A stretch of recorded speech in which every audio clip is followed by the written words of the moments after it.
Mac mga kababayan, uy tara na. Gutom ka na ba? Sa Fort Mac may lugar na. Lasang Pinoy, ramdam agad dela. Sa Fort Mac may tahanan ng lutong bahay na hinahanap-hanap.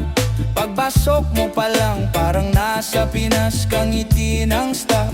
May init at saya, umaga pa lang almusal ay sulit. Mga silog na may kasamang ngiti, ikaw lang ang pipilit. Tanghali hanggang gabi, busog ka lagi. La Mesita, dito ka uuwi.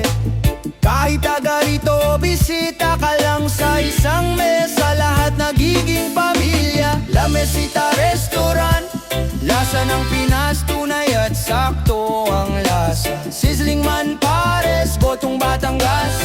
Lomi o mami, kakaibang putahe. Sa bawat subok, comfort na babalik-balikan. La Mesita Restaurant, halo-halo ay may tamis na yakap.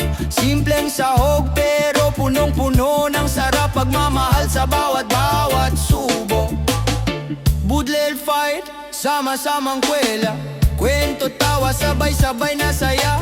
Pagod sa trabaho, dito humihinga. Sa lutong Pinoy ng isang Batanggenyo, siguradong lakas ay babalik pa. Family friendly, bata man o matanda man, ito ay may pagkain na para sa bawat gusto. Casual lang pero ramdam ang puso. La Mesita Restaurant, totoo ang serbisyo. Di kailangan ng arte o sosyal na eksena, basta masarap at